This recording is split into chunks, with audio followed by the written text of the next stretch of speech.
Bonjour à tous. Le programme d'aujourd'hui est bien sûr de constater ce que le marché nous a réservé sur le Ripple et faire la comparaison entre ce que nous avons pronostiqué et la réalité du marché. Mais surtout, nous allons porter un regard sur la déclaration de la SEC, l'agence de surveillance des marchés, concernant la volonté d'imposer une amende civile à l'entreprise Ripple Lab. Nous verrons que cette amende record est une décision plutôt psychologique que stratégique contre Ripple.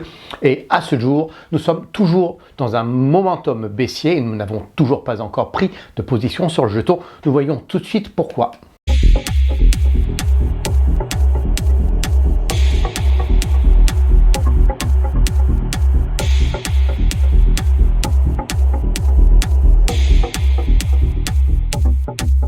Alors, nous regardons ce que le marché nous a réservé durant ces derniers jours. Nous avions pronostiqué que le momentum baissier n'allait pas durer, et puis voici donc déjà 10 jours qu'il s'est imposé sur Ripple. Alors, notre graphique est organisé ainsi. Nous avons un support technique sur le seuil de 0,5233 que nous avons frôlé il y a à peu près 12 jours. Et puis, un support psychologique qui semble dissuader les vendeurs de lâcher leur position. Alors ces deux supports se situent à l'intérieur du couloir de retracement en vert clair qui est défini par le seuil de prix à 0,3757 et 0,6505. Et à présent, donc, évidemment que sans événement fondamental, il n'est pas question d'imaginer que le prix du Ripple sorte de ce couloir. Le 11 mars, toutefois, on a eu un pic qui est situé à 0,69. 0,69, oui, à peu près tout rond, qui s'explique ainsi. C'est le fait qu'il y a eu une prise de bénéfice sur l'Ethereum qui s'est accompagnée d'acquisition de Ripple. Alors ce transfert s'est fait depuis Binance, nous en avons eu l'information dans les médias spécialisés, et comprenez qu'il y a une forte demande sur la vente du Ripple qui se trouve à ce niveau entre 0,68 et 0,66. Voilà. Et puisque nous sommes sur la juxtaposition de ces deux couloirs, l'idée était de déclencher ces offres qui étaient en veille depuis le 31 janvier dernier. La configuration étant ainsi, les achats du 31 janvier dernier sur le Ripple, eh bien, était déjà programmé à la vente autour de 0,65, 0,68 € pour le jeton. Et ils ont été ainsi vendus à les intermédiaires, c'est-à-dire celui qui a placé le bénéfice qu'il a réalisé suite à la vente de l'Ethereum pour acquérir le Ripple. Et ceci a une incidence majeure, c'est que ça signifie aussi qu'on a purgé donc les ventes qui étaient en veille sur le niveau de résistance entre 0,65 et 0,68. Il n'est donc plus solide, aussi solide en tout cas qu'il ne l'était au début du mois de mars. Et puis le deuxième point, c'est qu'on a inversement consolidé ici un support situé à 0,5233 que nous avions défini il y a 3 semaines environ. Regardez d'ailleurs à ce jour la vidéo du 16 mars dernier, ceci est expliqué. Alors les pronostics sont ainsi comme cela pour cette semaine. Nous attendons donc le momentum baissier qui se réalisera lorsque les indicateurs l'auront décidé. Mais la seule variable sur laquelle je me suis trompé si on fait un bilan est que ce momentum baissier est beaucoup plus solide que la semaine dernière. Et l'explication entame notre deuxième partie de vidéo, c'est-à-dire l'incidence de l'amende d'ordre civil que la SEC a l'intention d'apposer sur Ripple. Et on regarde ça tout de suite ensemble. Nous avons donc cette idée, c'est que nous avons une analyse systémique qui donne une prioritisation dans les ordres d'achat et de vente sur le Ripple. Il s'agit de quoi ?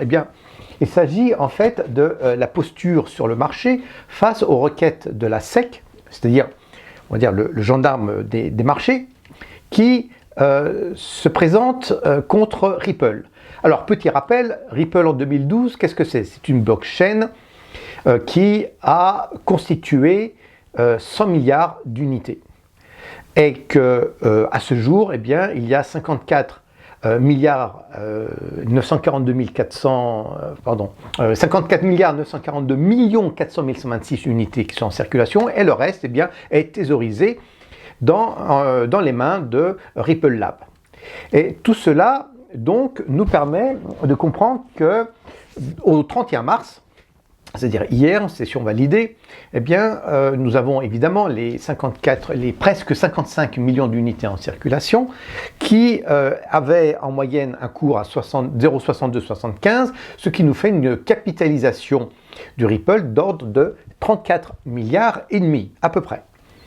Et lorsque la SEC, le 26 mars dernier, jeudi dernier, a donc demandé auprès du juge fédéral de New York d'apposer une amende d'ordre d'un montant de 1,95 milliard, eh bien, ceci a donc eu évidemment une incidence qui permet de comprendre les raisons pour lesquelles eh bien, nous avons un retard dans l'apparition de notre momentum haussier. Alors, ces 2 milliards de dollars d'amende d'ordre se ventilent un petit peu ainsi. Nous avons donc 776 millions de requêtes en restitution, c'est-à-dire le manque à gagner qui fait suite à la levée de fonds sans frais administratifs, sans autorisation, qui est un chiffre qui, je pense, ne peut pas être négociable. Et puis il y a les 198 millions de dollars qui représentent les intérêts qui courent depuis 2012, c'est-à-dire depuis la création du Ripple, qui lui aussi, je pense, n'est pas tout à fait négociable. Il y a une autre grosse partie, c'est les 276 millions de dollars d'amende civile pour réparer l'absence de versement de commission fédérale auprès de la SEC. Ce point-là est en revanche négociable auprès du tribunal. Et ça veut dire une chose, ça veut dire qu'en fait, eh bien, nous avons à la fois une capitalisation mathématique qui vient se confronter à une capitalisation systémique. Je parle de quoi ? Bien, je parle du fait que la capitalisation mathématique, celle qu'on a évoquée tout à l'heure, d'ordre de à peu près 35 milliards de dollars, eh bien, va faire face à une capitalisation systémique qui reprend ces 35 milliards et pour lequel on va donc soustraire les 2 milliards de dollars requis et demandés par la SEC. Ce qui nous fait en fait une capitalisation nette de 32,525 milliards de dollars, c'est-à-dire à peu près 6% de la capitalisation d'aujourd'hui. Et ce n'est pas réellement, en fait, ça ne donne pas un impact réel, mais ça permet de faire baisser le cours du Ripple, en tout cas tant que cette dispute n'est pas résolue. Si nous prenons l'exemple du cours d'hier à 0,62, ça veut dire qu'en fait, nous aurions un cours impacté de 0,5818 € sur le jeton du Ripple. Ça correspond à ces 5,65% de décote sur la pénalité que la SEC souhaite imposer sur l'entreprise Ripple Lab. Et donc, nous avons ici effectivement à peu près 3 centimes de différence, et 3 centimes de différence sur un jeton qui a une volatilité telle que le Ripple n'a pas beaucoup d'incidence en fait sur le marché. Et c'est-à-dire que nous arrivons ici à notre conclusion, c'est que nous avons deux nouvelles. La première est bien sûr une bonne nouvelle, c'est que l'impact de la décision de la SEC n'a pas d'influence réelle sur le Ripple. Ce n'est qu'une fraction de la volatilité à l'intérieur d'une session de marché. La deuxième bonne nouvelle, c'est que ce biais de 5,65% qui a été créé par la décision de la SEC correspond à l'impact maximal avant les négociations sur cette amende d'ordre. Et il est probable que l'amende d'ordre donc soit abaissée suite à ces négociations. Maintenant, il y a une autre nouvelle qui est moins bonne, c'est que d'un point de vue réel, une telle procédure va créer une augmentation des risques systémiques sur le Ripple. C'est-à-dire que puisque la SEC est intervenue dans un différend juridique, cela veut dire qu'il est probable que tout ne soit pas verrouillé autour du Ripple, en termes d'actifs qui soient solides, efficaces et puis crédibles face aux investisseurs. Et donc, il y a effectivement d'autres procédures qui peuvent se greffer sur le Ripple, faisant suite à cette décision de l'administration judiciaire américaine. Voilà en tout cas pour l'essentiel de ce tableau sur cette semaine qui vient de se passer. Un tout petit point avant d'en terminer aujourd'hui, nous entrons aujourd'hui dans un nouveau mois qui correspond aussi à un début de semaine, le 1er avril étant un lundi. Eh bien, nous avons eu ce matin une prise de bénéfice sur le Ripple qui est quelque chose de tout à fait technique et normal.